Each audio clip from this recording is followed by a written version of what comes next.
Madam, ये आज महाअभियान की यहाँ फव्वारा चौराहे से दोबारा एक दूसरे चरण की शुरुआत है, कैसा है, क्या करना है आगे? देखिए, आज जो अभियान है, हालांकि इसकी शुरुआत हम लोगों ने 1 तारीख में पूरे हाईवे पे करी थी। आज शहर के उसमें कस्बों में करने का पूरा इरादा है और ख़ास तौर पे इसकी शुरुआत आज नगर पालिका परिषद गोंडा के उसमें हुई है। हमारे साथ में सभी सभासद भी हैं और सफाई मित्र जो हैं वो अब जगह जगह पर जा रहे हैं, गाड़ियों की रवानगी हुई है। ये कार्य निरंतर चले, इसलिए थोड़ा सा इसको इंटेंसिफाई करने की एक्सरसाइज है। कई जगहों से शिकायतें आती थी कि कूड़े का उठान ससमय नहीं हो पा रहा है, तो वो भी आज एक स्ट्रीमलाइन होगी चीज़ें और सभी हमारी 10 नगर पालिका पंचायतों में ये जो अभियान है 1 डे पूरी इंटेंसिव क्लीनिंग का आज चलाया जाए। मैडम, आप यहाँ नगर पालिका क्षेत्र में हैं, पहले पूर्व में जो जिलाधिकारी रही हैं तत्कालीन रोशन जैकब, उन्होंने एक योजना यहाँ पर शुरू की थी, पालिका आपके द्वार, जो वार्ड तमाम जैसे आपने चौपाल लगाई हुई है, उस तरह का कार्यक्रम क्या नगर में भी होगा? ये बिल्कुल, ये मेरा जो कार्यक्रम एक गांव-गांव का चल रहा है, इसकी दूसरी चरण में हम लोगों ने रणनीति यही बनाई थी कि शहरों में, कस्बों में अपने वार्ड चौपाल का आयोजन करें और स्वच्छता से जोड़कर ज़्यादा अच्छा बेटर होगा कि स्वच्छ वार्ड चौपाल का आयोजन हो, जिसमें सफाई व्यवस्था के साथ साथ में और भी चीज़ें दुरुस्त होती चलें। तो इस तरह की रणनीति है ये। मैडम, ग्रामीण मांग कर रहे हैं मैडम कि मेरा गांव मेरी शान के नाम से भी अभियान चलाया जाए, क्या गांव में भी इस तरह का? बिल्कुल, इसको गांव में मेरा गोंडा मेरी शान तो एक सिर्फ मेटाफर है। हर कोई अपने कस्बे के लिए, चाहे वो बालपुर हो, चाहे कोई और कस्बा हो, मेरा छपिया हो, मेरा बबनजोत हो, जो भी है, अपनी शान के रूप में लें। स्वच्छता को अपने जो जगह है उसकी छवि बदलने के लिए जो प्रयास हैं उसमें अपना योगदान। अभी जैसे एक सभासद ने कहा कि बजट का अभाव बता रहे हैं, तमाम प्रॉब्लम्स आ रही हैं, आप इतना प्रयास करिए, फिर भी नगर पालिका कहीं ना कहीं बजट के नाम पर जूझ रही है। अभी रेलवे की एक खबर आई है कि 31 करोड़ रुपए रेलवे में बाकी पड़ा हुआ है, इनके लिए क्या आप कितनी मदद करेंगे? आप यहाँ कलेक्टर हैं जी। देखिए, मेरे को स्ट्रीमलाइन करना पड़ेगा क्योंकि स्वच्छ भारत मिशन में कुछ बजट उपलब्ध करने का प्रयास हम लोगों ने किए थे और कुछ बजट आईसी गतिविधियों के लिए, जिसमें हम कम्युनिटी मोबिलाइजेशन कर सकें, वो ऐसा अतिरिक्त बजट हमें प्राप्त भी हुआ है। लेकिन इंफ्रा के लिए जो बजट की दिक्कतें हैं उसको भी किस तरह से स्ट्रीमलाइन करना है, बैठकर हम लोग करेंगे। रेलवे वाला भी मैं दिखवा लेती हूँ क्या बकाया है। सरकारी ने यहाँ नो वेंडिंग जोन घोषित कर दिया था फव्वारा चौराहे से गुड्डूमल चौराहे तक, क्या आपने उसको समाप्त कर दिया है? मैंने तो नहीं समाप्त किया। तो अभी मैडम कुछ दिख ही नहीं रहा है, लेकिन पूर्व से ही यथावत था। मुझे लगता है कि जब मैं आई हूँ तो मुझे तो कोई वेंडिंग जोन अभी नहीं दिख पाया है, लेकिन इसको योजनाबद्ध तरीके से वेंडिंग जोन बनाया जाना पड़ेगा। नो वेंडिंग जोन का अर्थ ये नहीं है कि आप वेंडर्स को की पूरी रोजी रोटी समाप्त करें, उन्हें वैकल्पिक व्यवस्था देने का कार्य नगर पालिका को करना है, उसमें हम लोग चिन्हीकरण करके वो जगह उपलब्ध करें।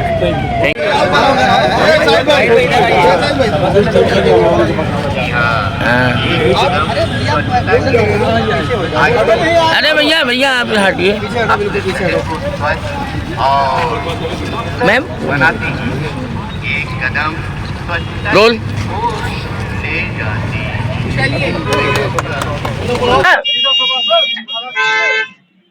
जिलाधिकारी नेहा शर्मा ने पूरे जिले को स्वच्छ बनाने का जो बीड़ा उठाया, उन्होंने महाअभियान की शुरुआत की।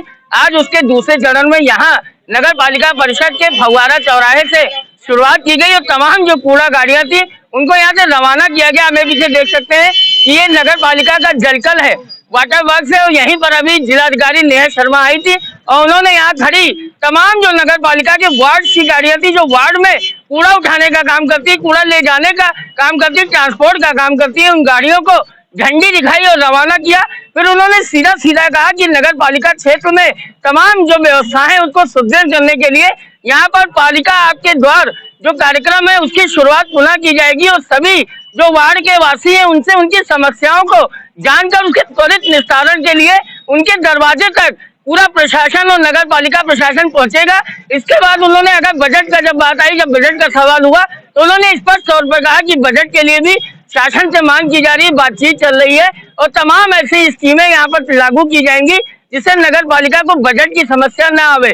ऐसे में जब पत्रकारों से बातचीत कर रही थी डीएम, तो कई पत्रकारों ने यहाँ नो वेंडिंग जोन जो बनाया गया था उसका सवाल उठाया, आक्रमण का सवाल उठाए, जाम की समस्या उठाई, नालों की सफाई की बात की, तमाम समस्याएं उनके सामने नगर पालिका की आई, जिस पर जिलाधिकारी ने स्पष्ट तौर पर कहा कि अभी शुरुआत है और धीरे धीरे नगर पालिका को सुदृढ़ करने के लिए, गोंडा को स्वच्छ करने के लिए तमाम वो प्रयास किए जाएंगे जो लोग जनता के हित में है और लोगों की मंशा है। आगे जब थोड़ी दूर जिलाधिकारी पहुंची और जैसे ही वो महिला अस्पताल के सामने पहुंची जहां कार्यक्रम स्थल था, उसके आगे उन्हें कूड़े का ढेर मिला और कूड़े के ढेर मिलते ही कहीं ना कहीं डीएम आग बबूला हो गई। उन्होंने ईओ को जमकर फटकार लगाई और नगर पालिका कर्मियों को हिदायत दी कि किसी प्रकार से अगर कोई भी गंदगी एक सड़क पे अगर पाउच भी मिला तो नगर पालिका के तमाम कर्मचारी अधिकारियों के खिलाफ सख्त से सख्त कार्रवाई की जाएगी। अब देखना है कि जिलाधिकारी की ये हिदायत नगर पालिका में सुधार करती है या नगर पालिका जैसे चल रही थी वैसे परंपरागत चलती रहती है। मैं गोंडा से अंकुर गर्ग, देवी पाटन सर्कल न्यूज। सामने से आज अपनी देख रेख में आंतरिक थोड़ा सा इधर नेतृत्व दीजिए, अपने लोगों को लगाइए, जैसे आप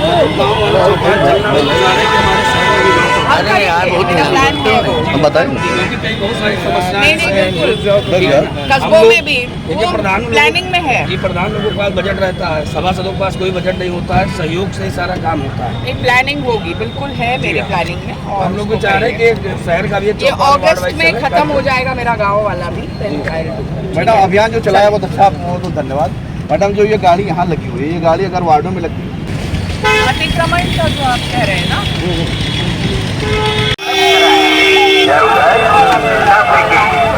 और दुकानदार भाइयों की गुजारिश है कि अपनी दुकान का पूरा सफाई होने के बाद सड़क पर न डालें, पूरे दान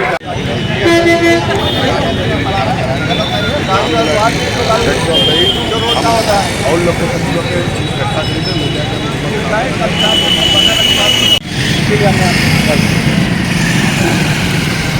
थोड़ा सा सफाई कर्मियों की जब उपस्थिति होती है, आप लोग भी आइए, थोड़ा उनको प्रेरित करके कराइए। वो लोग दिखे ना, पे दिख ही नहीं रहे, पता नहीं कहाँ गए वही तुम्हारे कितने स्ट्रेच पे है। 25-30 से पूरा इस स्पॉट को जो आपने करीब 10-12 लंबा स्ट्रेच है, तो कोई 300-400 मीटर में आदमी दिखे तो सही है तुम्हारा। ये कहाँ गए? डीएम साहब बोल रहे अरे बुलाओ यार, आदमी बुलाओ, कहाँ गए सफाई वाले? थोड़ा ठीक से काम कराइए। मैडम रैंडम भी, मैडम कार्यक्रम के अलावा रैंडम प्लीज, अगर आप रैंडम 1-2 बार चली जाएंगी ना तो मैं देखूंगी, बस। लेकिन व्यवस्था पहले ये है कि सचेत भी कर दिया जाए। मैडम एक चीज़ और कहना था, ई रिक्शा बहुत लोग, ठीक है ना, ये डस्टबिन रखा हुआ है, रखिए, लेकिन सब तो बाहर ही फेंक रहे हैं ना। कोई आदमी बताता तो रहे। मैम बताते रहते हैं और रखा भी है। फाइन की व्यवस्था आप करवाइए। यो साहब कहाँ गए? जो फाइन आप ओपन में लिटरिंग और जो पृथकीकरण नहीं हो रहा है वो अडॉप्ट कर लिया था, वो अडॉप्ट किया था और फाइन लगाइए, शुरू करिए। और क्या? आगे मैडम आगे कोई फाइन की व्यवस्था। ये देखो बहुत सही, लगाओ साहब के सामने सिस्टम नजर आया। हटो भैया, सामने हटो, बहुत सही। ये है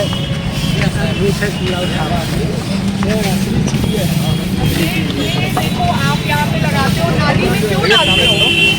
कोई चीजें नाली में क्यों फेंकते हैं? ये देखिए नाली की हालत। जो डालते हैं आपकी आँख के नीचे, उनको रोकते क्यों नहीं है? आपका भी ठेला है, किसी और का भी ठेला है, और मुझे पाउचेस दिख रहे हैं गुटखे के और उसके। जो खरीदता है आदमी, उसको थोड़ा सा अपनी तरफ से भी सजग करो। ये देखिए कितनी बार आदमी साफ करेगा, ये जो नालियों में पड़ा हुआ है कितनी बार साफ होगा। और थोड़ा सा खुद भी हाथ चला लो।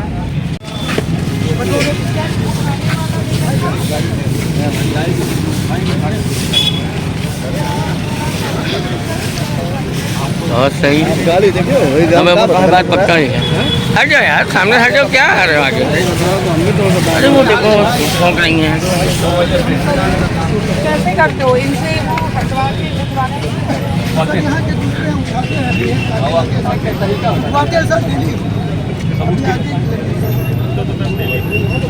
लेकिन कितने बजे? 8-9 बजे तक 10 बजे तक सुबह सफाई शुरू होती है 5:30 से मालिक। लेकिन ये कुछ झाड़ के नालियों में नहीं गिरा रहे हैं, इसको कैसे इंश्योर करते हैं? हम लोग जितना देखते हैं उनको बार बार मीटिंग में बताया जाता है। मैं बता रहा हूँ है क्या, ये जो रोस्टर लोगों ने बना रखा है नगर पालिका का, सुबह 5 बजे से लेकर 8 बजे तक का रोस्टर है कर्मचारियों का। कर्मचारी 8 बजे तक काम करते हैं, दुकानें खुलती हैं 10 बजे तक। तो लोकल की मार्केट की दुकानें वापस डाल देते हैं? पूरा वापस स्टोर हो जा रहा है वापस। उसके हम लिए लोगों ने भी कई बार पेनलाइज करना पड़ेगा ना, जो पेनाल्टी की व्यवस्था हमने की है मैडम ने वो। बोला था कि जो अपना रोस्टर है उसको लाइट में कुछ जो लड़ाई करना शुरू कर देते हैं कि लगेगा खाने का आप कैसे काट दिए, यह है पैसा नहीं देते। नहीं नहीं, आप नोटिस दीजिए ना भाई, कायदे से पहले अनाउंस करवाइए, सबको बताइए कि पेनाल्टी है और फिर वो पेनाल्टी को इम्पोज करिए। कौन मना करता है? देखिए